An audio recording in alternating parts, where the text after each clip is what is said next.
Hi everyone, welcome back to my channel tikli talks. ఈ రోజు వీడియోలో వినాయక చవితి స్పెషల్ పాల తాలికల పాయసాన్ని ఎలా తయారు చేసుకోవాలో నేను మీకు వీడియోలో చూపిస్తాను. ఫస్ట్ అయితే స్టవ్ పైన ప్యాన్ పెట్టుకొని దాంట్లోకి 1 కప్ వాటర్ని యాడ్ చేసుకుందాము.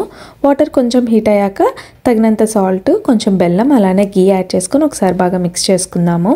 బెల్లం బదులు షుగర్ అయినా సరే యాడ్ చేసుకోవచ్చు. మరి మనకి టేస్ట్లెస్గా ఉంటుంది కాబట్టి దాని బదులు కొంచెం బెల్లం కానీ షుగర్ కానీ యాడ్ చేసుకుంటే మనకు కొంచెం స్వీట్గా ఉంటుంది అనమాట తాలికలు అనేవి. సో ఇలా కొంచెం బాగా మిక్స్ చేసుకున్న తర్వాత వాటర్ ఇలా బాగా బాయిల్ అవుతున్నప్పుడు స్టవ్ని సిమ్లో పెట్టేసి 1 కప్పు బియ్యం పిండిని యాడ్ చేసుకుంటూ ఇలా బాగా మిక్స్ చేసుకోవాలి. కొంచెం ఇలా బాగా మిక్స్ చేసుకున్న తర్వాత లిడ్ క్లోజ్ చేసేసి పక్కన పెట్టుకుందాము. ఇది చల్లారే లోపల వేరొక ప్యాన్ తీసుకొని దాంట్లోకి 3/4 కప్పు బెల్లము, అలానే కొంచెం వాటర్ యాడ్ చేసుకుంటూ మిక్స్ చేసుకోవాలి.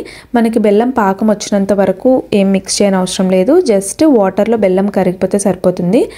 నేనైతే పౌడర్ తీసుకున్నాను కాబట్టి చాలా త్వరగా కరిగిపోతుంది అనమాట. పౌడర్ కూడా కొంచెం మనకి రఫ్గా ఉంటుంది కాబట్టి ఇలా వాటర్లో బాగా మిక్స్ చేసేస్తే మనకి ఇలా సాఫ్ట్గా అయిపోతుంది అనమాట. ఇలా బాగా కరిగిపోయాక దీన్ని పక్కన పెట్టుకుందాము.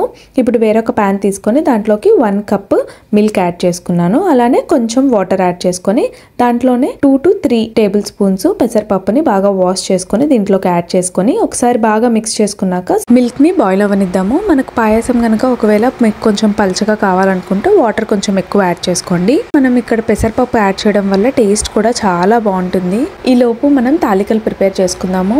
ఇది చల్లారిపోయి ఉంటుంది. ఇది ఇలా మనం గట్టిగా ప్రెస్ చేసుకుంటూ, కావాలనుకుంటే కొంచెం హ్యాండ్కి గీ అప్లై చేస్తూ గట్టిగా ప్రెస్ చేసుకుంటూ చపాతీ డో ఎలా అయితే ప్రిపేర్ చేసుకుంటామో అలా రౌండ్గా బాల్ ప్రిపేర్ చేసుకోండి. ఇలా ప్రిపేర్ చేసుకున్నాక కొంచెం కొంచెంగా తీసుకుంటూ నేను చూపించే విధంగా ఇలా రోల్ చేసుకొని మనకు నచ్చిన సైజులో, మనకు నచ్చిన షేప్స్లో ఇలా తాలికలు అనేవి ప్రిపేర్ చేసుకుంటాము.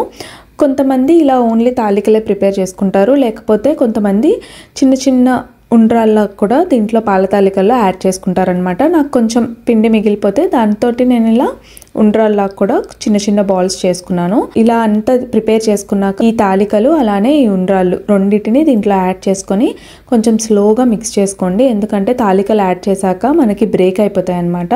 ఇలా మీడియం ఫ్లేమ్లోనే ఇలా కుక్ అవ్వనివ్వండి. ఇవి కుక్ అయ్యే లోపల ఒక బౌల్ తీసుకొని దాంట్లోకి ఒక 2 స్పూన్స్ బియ్యం పిండి, కొంచెం వాటర్ యాడ్ చేసుకొని ఇలా థిక్ పేస్ట్ లా చేసుకొని ఒక 70% వరకు కుక్ అయింది అనిపించినప్పుడు లోకి యాడ్ చేసుకుందాము. దీంతో పాటు మనం ఆల్రెడీ ఇందాక బెల్లాన్ని కరిగించుకున్నాం కదా, అది కూడా బాగా స్ట్రెయిన్ చేసేసి దీంట్లోకి యాడ్ చేసుకోండి. ఇవన్నీ యాడ్ చేసుకున్న తర్వాత ఒకసారి బాగా మిక్స్ చేసుకొని స్టవ్ని సిమ్లో పెట్టేసి వేరొక ప్యాన్లో కొంచెం గీ యాడ్ చేసుకొని దాంట్లోకి మనకు నచ్చిన డ్రై ఫ్రూట్స్ని బాగా రోస్ట్ చేసుకున్నాక ఈ పాయసంలోకి యాడ్ చేసుకుందాము. ఫ్లేవర్ కోసం లాస్ట్లో ఒక 1/2 స్పూన్ యాలకల పొడి కూడా యాడ్ చేసుకొని ఒక్కసారి స్లోగా మిక్స్ చేసుకుంటే మనకు పాల తాలికల పాయసం అనేది అయితే ప్రిపేర్ అయిపోయింది. ఇప్పుడు ఒక గిన్నెలోకి తీసుకు గణనాథుడికి నైవేద్యంగా పెట్టుకోవడమే. అలానే వీడియో నచ్చినట్టయితే లైక్ చేయండి, షేర్ చేయండి. ఇంకా ఇంట్రెస్టింగ్ వీడియోస్ కోసం please do subscribe to my channel. Thank you for watching.